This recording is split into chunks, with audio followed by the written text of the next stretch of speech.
Salam satu jiwa, Arema. Ya apa kabar nawan-nawan? Iki suwi banget kita nggak jumpa. Eh kita hari ini jumpa lagi. Keuangan aku mbak uma kabeh. Ya apa kabare? Tetap sehat. Semoga pandemi segera usai juga. Jumpa lagi bersama saya Muhammad Irfan Ansori, mewakili Langis Nadinet, dan tentu saja di program kolaborasi dengan teman-teman RSI BFM. Seperti biasa kita coba menganalisa apa yang terjadi di pertandingan tim kebanggaan kita Arema. Sedih setelah lawan Persik Kediri tentu, karena banyak orang, banyak pihak memprediksi bahwa Arema akan sangat mudah atau minimal menang melawan Persik Kediri. Tapi apa yang terjadi? Ternyata tim kita kembali kalah 1-0 lewat gol tendangan bebas yang memang itu keahlian dari Risna ya, keahlian dari Risna yang memang punya spesialis di sepakan jarak jauh, terutama bola-bola mati. Lantas tentu saja di timeline kami, di timeline sosial media di berbagai akun termasuk di akun Langis Nadinet, banyak sekali kekecewaan, mulai main jelek hingga main tak berpola. Dan memang itu yang terjadi ketika lawan Persik Kediri. Bahkan Almeida pun mengakui bahwa timnya tidak bermain bagus. Entah apa yang terjadi. Kita coba kembali ke lawan Persebaya. Lawan Persebaya di babak pertama, meskipun tanpa Fortes saat itu, babak pertama relatif Arema memegang kendali permainan. Persebaya dibuat tidak bisa mengembangkan pola permainan. Namun perubahan yang dilakukan Persebaya di babak kedua ini tidak mampu diantisipasi oleh Arema, yang kemudian berbuah gol. Golnya menit berapa? Menit 80 ke atas. Hal yang sama juga terjadi ketika lawan Persik Kediri. Tapi sebenarnya apa yang ditampilkan Persik Kediri dengan Persebaya itu berbeda. Persik Kediri ini tim yang sejak menit awal akan menerapkan pressing tinggi. Itu yang tidak dilakukan Persebaya ketika babak pertama. Persebaya baru menerapkan pressing tinggi di babak kedua, sementara Persik Kediri sejak menit awal menerapkan pressing tinggi. Alhasil apa? Arema selalu memainkan long ball.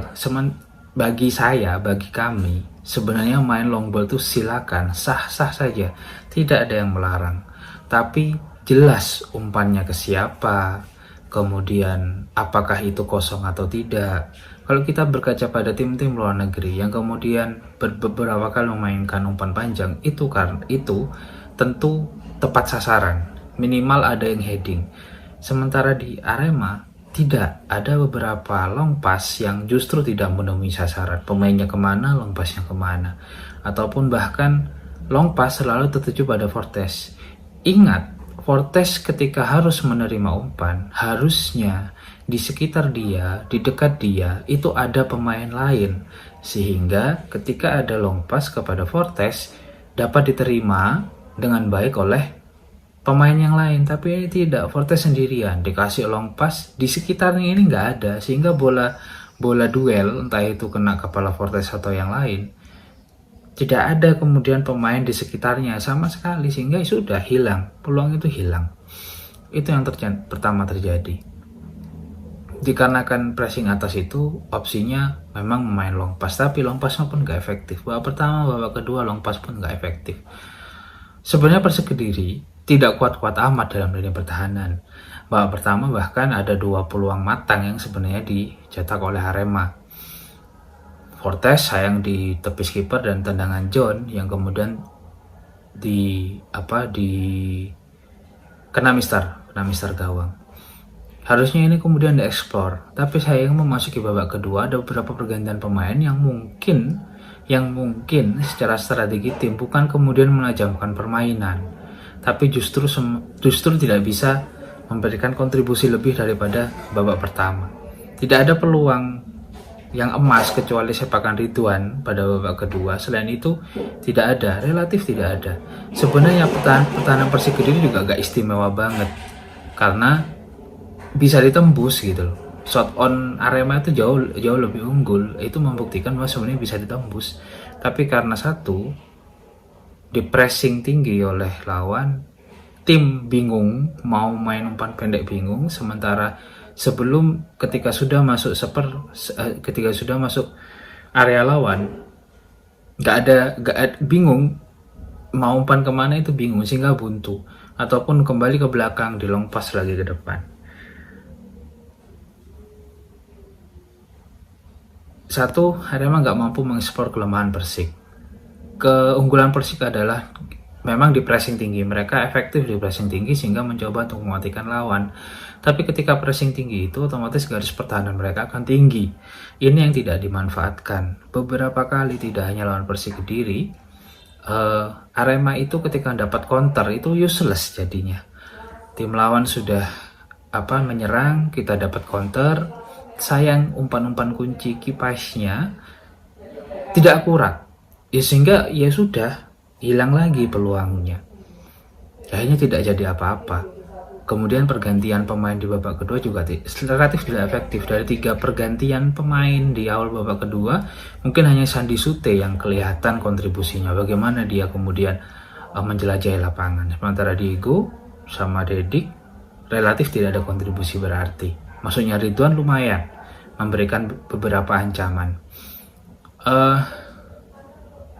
Ya kami anggap kalau lawan Persik Kediri ini semakin susah untuk membuat Arema menjadi juara musim ini, meskipun tidak ada yang tidak mungkin. Tapi kita akan sangat bergantung pada hasil tim lain. Dalam perebutan juara, jangan bergantung pada nasib tim lain, maka bergantunglah pada apa yang kita punya. Itu, fokus pada apa yang kita punya. Ketika kita sudah fokus pada apa yang kita punya, kemungkinan kita meraih kemenangan, kita meraih gelar juara itu ada. Sekarang sudah, bagi kami perburuan gelar juara untuk Arema itu masih ada, iya, tapi tipis. Bahkan Kapten John Alfred juga bilang peluang untuk meraih juara itu kemudian semakin kecil. Dia menyadari itu.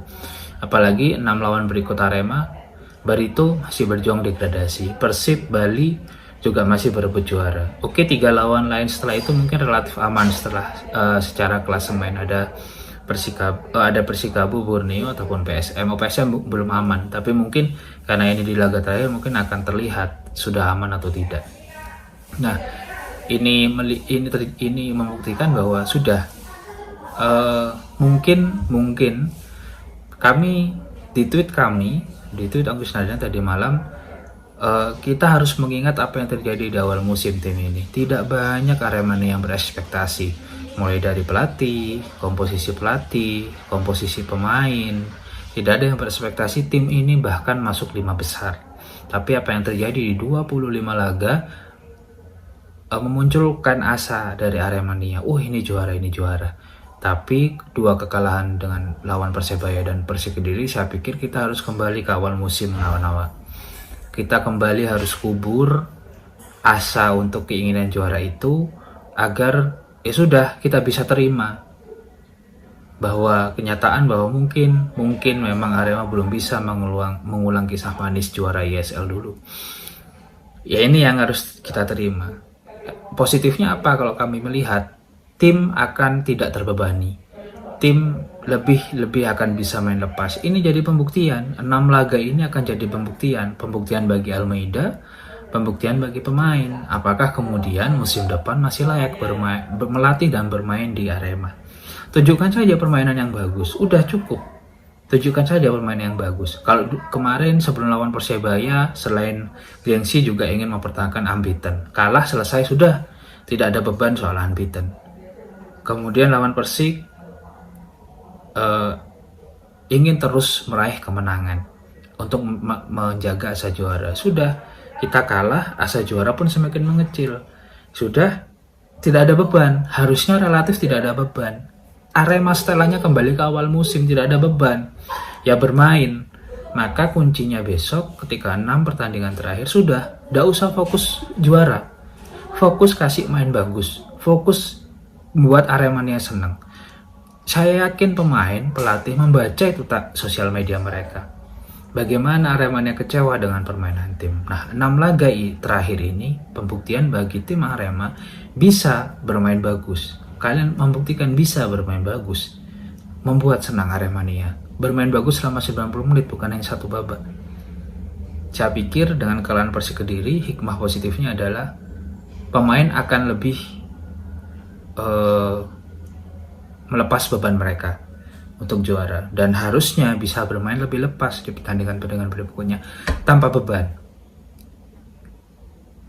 bisa lebih fokus, minimal bermain bagus dulu, kemudian meraih kemenangan. Juara ya kalau masih on the track itu bonus, tapi nggak usah dipikirkan sudah, karena relatif berat. Itu saja, sampai jumpa di review-review pertandingan berikutnya di Arema.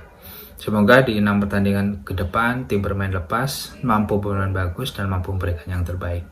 Salam satu jiwa. Sebelumnya mohon maaf. Assalamualaikum warahmatullahi wabarakatuh. Salam satu jiwa, Arema.